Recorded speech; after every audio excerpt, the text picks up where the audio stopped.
Right, okay, it's day 2. I did have to go out and get some sand for the death feigning beetles because I wasn't really happy with the sand that I had. It was way too fine, I think, and yeah, just wanted to get something a bit more bigger with bigger grains in it. However, the thing I want to put them in is currently what is housing my sun beetle grubs. So I'm going to move the sun beetle grubs into a container, and then we can use this for the death feigning beetles. And it's fun to also kind of have a look and see just how many larvae are in here. And we'll probably see some cocoons as well. And look at this, we've even got a potato sprouting. Delicious. So bear with me, I'm going to have a fudge through this mess, and then we'll come back and see just how many little baby beetles we might have. Alright, so I sifted through all that, and I think it's a good job that I am redoing it, because that soil was getting a bit rank at the bottom. Just smelled a bit stagnant, so it probably is due a bit of a cycle anyways. And we did have a bit of a good haul actually. There's quite a few grubs and cocoons in there. Let's have a little look, see, shall we? Yeah, so we've pulled about, what is that, 1, 2, 3, 4, 5, 6, 7 cocoons. And that is what they turn into after this stage, which is when they're grubs. Look at those guys. They don't know what to do with themselves at the moment because they can't burrow. But they would certainly make a tasty treat for my inverts. However, I don't want to feed them off. I want to keep them alive so we can get more sun beetles. I'll be popping those grubs in just this basic tub with some of the old substrate and some new stuff just to make sure they've got enough nutrients in there to cycle. And then all being well, we should still have a blossoming supply of sun beetles coming through. In fact, I'm going to count these so I know how many I should have. 1, 2, 3, 4, 5, 6, 7, 8, 9, 10, 11, 12, 13, 14, 15, 16. 16 should be hatching out. I just thought as well, I hope by taking the cocoons out, it doesn't affect them. Do you know what I mean? I just wondered if the beetles, when they're pupating, have to be a certain direction, if that makes sense. I guess we'll see. So grubs are away. I've cleaned out this nice enclosure for them, which should be the perfect size. I don't think there'll be any issues. There's only 3 of them. And I've now got some sand, which, as I said, is a little bit more gravelly, not quite so fine grained. So let's give this a nice layer.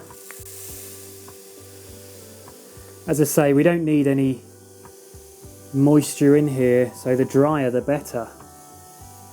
So I'll give them a nice thick layer of this sand. As far as I'm aware, they don't really do much burrowing. Just as a thought though, I might put some soil on one side, just in case they do decide to lay any eggs. Always good to have options. I'll probably try and separate that with something. Right, I've washed up this disgusting pot that was in the sun beetle larvae enclosure. We can put this in for a bit of decoration and just to give them somewhere else to hide, should they so desire. I really don't think these will stay, but I'm going to attempt. Have some branch work coming out here. Right, so I've fleshed out some of the accents on the enclosure. I'm going to try having these twigs come out like a bit of a old dead tree, but I feel like they'll probably just dig this all up and uproot what I've done, but that's okay, we can try it. It's often the way with these kind of things where kind of make everything look all pretty and then it lasts about a week, and by then whatever's in there usually moves it around and destroys things. That's a good thing about mantids, they're not very destructive, but tarantulas and beetles and things like that, yeah, they do like to do their own renovations. And this should do it.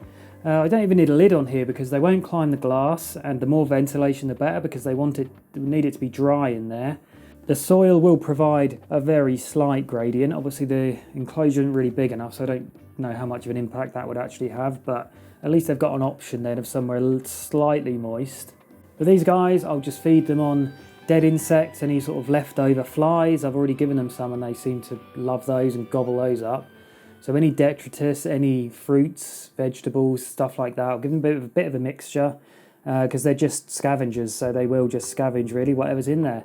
so easy to look after. Don't have to water them, they'll hydrate from the fruits and veg. Alright, who's first? Let's go with you.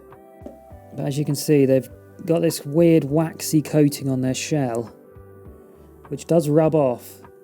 However, it's a good indication if they're too humid, because if they turn from this kind of bluey grey colour to black, then it's a bit too humid.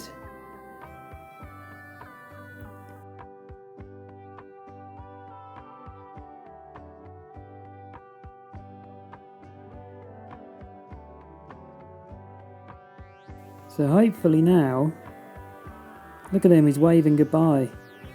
Hopefully now this environment should be a little better suited to them.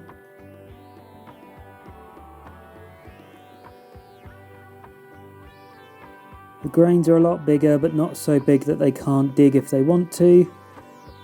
We have a nice dry environment, so this guy should lighten up a little bit and not be so dark. They're so clumsy. It's funny when they fall over though, because they just right themselves immediately. They've definitely got that down to a T. So I was watching these two scuffling away, and then I thought, oh, where's the last one? And he's just in here. What an idiot. Just crawled his way into a little nutshell. You alright there, mate? Maybe he doesn't like the light. So there we have it, just a little enclosure for my blue death feigning beetles. Really looking forward to keeping these little guys. So that's everything for today. Thank you for taking the time out of your day to watch the video. If you like this kind of content, I usually post videos once a week. I have an Instagram and a Twitch in the description below. But until next time, take care and stay safe.